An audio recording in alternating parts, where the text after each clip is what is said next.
ದಕ್ಷಿಣ ಕನ್ನಡ ಜಿಲ್ಲಾ ಬಿಜೆಪಿ ವತಿಯಿಂದ ಬುಧವಾರ ಮಂಗಳೂರಿನ ಕದ್ರಿಯ ಗೋರಕ್ಷನಾಥ ಮಂದಿರದಲ್ಲಿ ಆಯೋಜಿಸಿದ್ದ ತುರ್ತು ಪರಿಸ್ಥಿತಿ ಹೇರಿದ ಕಾಂಗ್ರೆಸ್ ಕರಾಳ ಇತಿಹಾಸಕ್ಕೆ 50 ವರ್ಷ ಕಾರ್ಯಕ್ರಮವನ್ನು ಬಿಜೆಪಿ ರಾಷ್ಟ್ರೀಯ ಪ್ರಧಾನ ಕಾರ್ಯದರ್ಶಿ ರಾಜ್ಯ ಬಿಜೆಪಿ ಉಸ್ತುವಾರಿ ರಾಧಾ ಮೋಹನ್ ದಾಸ್ ಅಗರ್ವಾಲ್ ಉದ್ಘಾಟಿಸಿದರು. ಈ ವೇಳೆ ಮಾತನಾಡಿದ ಅವರು, ಗುಲಾಮಗಿರಿ ಎನ್ನುವುದು ಗುಲಾಮಗಿರಿಯೇ ವಿನಃ ಅದು ಸಭ್ಯತೆ ಆಗಲು ಸಾಧ್ಯವಿಲ್ಲ.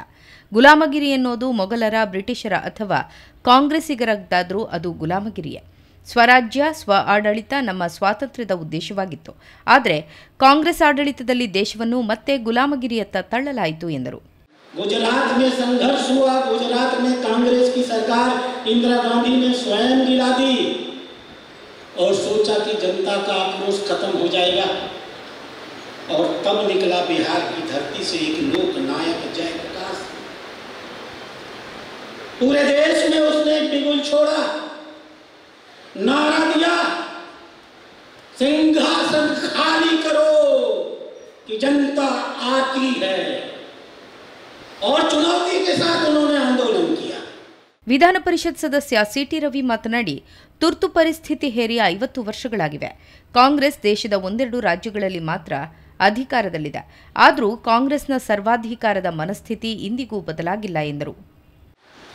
ಇನ್ನು ಕೆಲವರು ಇದ್ರ ಸವಾಸ ಬೇಡಪ್ಪ ಅಂತ ಹೇಳಿ ಅವರು ನಾನೂ ಕಾಂಗ್ರೆಸ್ಸೇ, ಅವರೇನು ಕಾಂಗ್ರೆಸ್ ಆಗಿರಲಿಲ್ಲ, ಆದರೆ ಕಾಂಗ್ರೆಸ್ ಅಲ್ಲ ಅಂದರೆ ಜೈಲಿಗೆ ಹಾಕ್ತಾರೆ.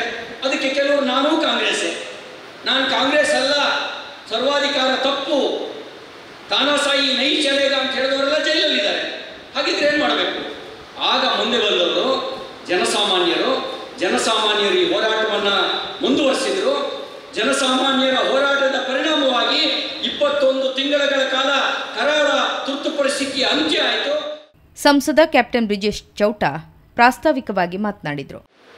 ಇಷ್ಟೊಂದು ಗೊಂದಲದ ಮಧ್ಯೆ, ಇಷ್ಟೊಂದು ವೈವಿಧ್ಯತೆ ಮಧ್ಯೆ ಈ ಪ್ರಜಾಪ್ರಭುತ್ವದ ಆಧಾರದಲ್ಲಿ ಬೆಳೆದು ನಿಂತಿರುವ ಭಾರತ ಇವತ್ತು ವಿಶ್ವದ 4ನೇ ದೊಡ್ಡ ಆರ್ಥಿಕ ಶಕ್ತಿಯಾಗಿ ಸನ್ಮಾನ್ಯ ಪ್ರಧಾನಮಂತ್ರಿ ನರೇಂದ್ರ ಮೋದಿ ಅವರ ನೇತೃತ್ವದಲ್ಲಿ ಬೆಳೆದು ನಿಂತಿದೆ ಅನ್ನುವಂಥದ್ದು ತುಂಬಾ ಜನರಿಗೆ ಅಚ್ಚರಿ, ಕಾಂಗ್ರೆಸ್ನವರಿಗೆ ಅಚ್ಚರಿ. ಕಾರ್ಯಕ್ರಮದ ಅಧ್ಯಕ್ಷತೆಯನ್ನು ದಕ್ಷಿಣ ಕನ್ನಡ ಜಿಲ್ಲಾ ಬಿಜೆಪಿ ಅಧ್ಯಕ್ಷ ಸತೀಶ್ ಕುಂಪಲ ವಹಿಸಿದ್ದರು. ಶಾಸಕರಾದ ಉಮಾನಾಥ ಕೋಟ್ಯಾನ್, ವೇದವ್ಯಾಸ ಕಾಮತ್, ಡಾ ಭರತ್ ಶೆಟ್ಟಿ, ಹರೀಶ್ ಪೂಂಜಾ, ಭಾಗೀರಥಿ ಮುರುಳ್ಯ, ಕಿಶೋರ್ ಕುಮಾರ್ ಪುತ್ತೂರು, ಮುಖಂಡರಾದ ಪ್ರೇಮಾನಂದ ಶೆಟ್ಟಿ, ಪುರುಷೋತ್ತಮ ಮುಂಗ್ಲಿಮನೆ, ಗಣೇಶ್ ಆರ್ಬಿ ಮತ್ತಿತರರು ಉಪಸ್ಥಿತರಿದ್ದರು. ಕಾರ್ಯಕ್ರಮಕ್ಕೂ ಮುನ್ನ ಮಂಗಳೂರಿನ ಕದ್ರಿ ಪಾರ್ಕ್ನಲ್ಲಿ ಬಿಜೆಪಿ ರಾಷ್ಟ್ರೀಯ ಪ್ರಧಾನ ಕಾರ್ಯದರ್ಶಿ ರಾಧಾ ಮೋಹನ್ ದಾಸ್ ಅಗರ್ವಾಲ್ ನೇತೃತ್ವದಲ್ಲಿ ಬಿಜೆಪಿ ಮುಖಂಡರು ಗಿಡಗಳನ್ನು ನೆಟ್ಟರು.